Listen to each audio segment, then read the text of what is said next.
La déforestation. La déforestation est un processus de réduction de la surface des forêts pour la destiner à d'autres usages. Le plus souvent, elle se manifeste par la coupe et les rases non respectueuses des équilibres naturels, mais aussi par des incendies volontaires ou involontaires, quasi permanentes et donc visibles depuis l'espace. Depuis des milliers d'années, l'homme a toujours eu besoin de nouveaux terrains pour se développer. Cela montre que la déforestation est loin d'être un phénomène récent, ce qui pose un problème de nos jours, et que la déforestation est devenue massive et mondiale depuis les années 70. À cette époque, 7 millions d'hectares de forêts étaient rasés chaque année pour atteindre 16 millions seulement une décennie plus tard. Au final, depuis le début de l'agriculture, le nombre d'arbres sur Terre a chuté de 46%. La nature n'est pas seulement belle, elle est aussi une source inestimable de bienfaits dont nous n'avons pas toujours conscience. Les écosystèmes forestiers représentent 80% de toute la biodiversité terrestre, mais aussi une utilisation quotidienne d'une infinité de produits utilisés par l'homme comme le papier, les emballages, les combustibles, les huiles, les viandes, etc. Notre mode de consommation fait peser des pressions considérables sur le monde végétal car la déforestation continue de réduire année après année la surface des forêts du monde et donc de l'écosystème forestier. Ce qui touchait autrefois surtout les forêts tempérées d'Europe et d'Amérique du Nord touche aujourd'hui les forêts tropicales. Le déboisement intensif progresse en Afrique équatoriale, en Asie du Sud-Est et en Amazonie, qui représente à elle seule 53% de la déforestation mondiale et qui a perdu 17% de sa surface au cours des 30. Dans les années 80, les forêts recouvraient environ 31,8% des terres mondiales et ne représentent aujourd'hui plus que 4 milliards d'hectares, soit 30,8%. Elles restent pour la plupart extrêmement fragilisées. L'année 2016 a battu des records avec la disparition de 30 millions d'hectares de forêts, soit le double des années précédentes. Les causes de la déforestation. Il faut dire que les forêts abritent des ressources d'une valeur inestimable. Chaque année, l'exploitation forestière pour le bois, le chauffage, l'agriculture ou la production globale de papier rapporte près de 600 milliards de dollars au PIB mondial. Malheureusement, la valeur écologique des forêts est complètement négligée au profit des ressources énergétiques qu'il est possible d'en tirer, comme l'huile de palme, pour laquelle les populations indigènes et les animaux sont chassés de leur territoire pour laisser place aux plantations de palmiers à huile. Peu coûteuse, elle est adaptée à de nombreuses utilisations. L'huile de palme se cache en effet dans différents aliments industriels, mais aussi les cosmétiques et les biocarburants. Le résultat est qu'elle est l'huile la plus produite de la planète avec 66 millions de tonnes chaque année. À cela s'ajoute l'extraction régulière du pétrole et du gaz, mais aussi la construction de routes et d'autres infrastructures, ainsi que l'urbanisation.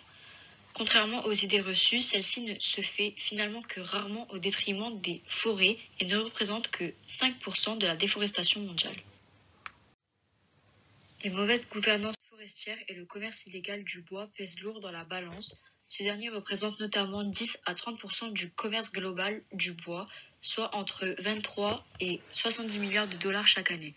Un commerce auquel la France n'est pas étrangère, puisque 39% des bois tropicaux importés seraient d'origine illégale. Au total, ce sont environ 6,4 millions d'hectares de forêts qui disparaissent chaque année et avec eux des milliers d'espèces animales et végétales, bien souvent encore inconnues. L'importance des forêts. Plus de 1,6 milliard de personnes dépendent aujourd'hui directement ou indirectement des forêts pour vivre, soit plus de 21% de la population globale. Elles jouent un rôle central dans la fixation du CO2 que nous rejetons quotidiennement. 40% du carbone terrestre est stocké dans la végétation et les sols des forêts. Et malgré tout, la déforestation se poursuit et ses conséquences nous touchent directement d'une manière ou d'une autre. Les conséquences de la déforestation. Les forêts hébergent en effet plus de 80% de la biodiversité terrestre dont dépendent fortement nos systèmes alimentaires. Dans toutes les forêts tropicales du monde, la surface des habitants naturels se réduit, y compris celle des tribus indigènes, expulsées et forcées de lutter au quotidien pour leur indépendance. De nombreuses espèces s'éteignent face à la progression des plantations de palmiers à huile, parfois brûlées ou forcées de quitter le territoire, mais aussi face au braconnage. On estime aujourd'hui qu'environ 27 000 espèces animales et végétales disparaissent à chaque année à cause de la déforestation. L'homme, quant à lui, se prive d'une quantité considérable de ressources. Par exemple, plus d'un quart des médicaments modernes sont tirés de plantes forestières tropicales. Une situation qui devient d'autant plus préoccupante car le déboisement favorise la transmission d'agents pathogènes entre l'homme et la faune sauvage. Le recul des forêts ouvre la porte à de nombreuses maladies, comme le paludisme, dont le risque de contracter la maladie est 300 fois plus élevé dans les zones fortement déboisées. Si ce ne sont pas les maladies qui progressent, ce sont les catastrophes naturelles qui se multiplient. Les sols deviennent instables et ne sont plus protégés ni des pluies violentes, ni des phénomènes naturels extrêmes. À l'échelle de la ressource en eau et des milieux marins, les forêts participent à filtrer l'eau et à reconstituer les nappes phréatiques pures dans lesquelles les populations puiseront leur eau potable. Environ 2/3 des grandes villes du pays en développement dépendent aujourd'hui des forêts pour leur approvisionnement en eau. La déforestation entraîne l'érosion des sols, ce qui réduit l'accès à l'eau potable. Et puis le déboisement favorise aussi la disparition des coraux causée par le transport des sédiments jusque dans les mers et les océans. La déforestation a une application dans le changement climatique avec l'émission de gaz à effet de serre.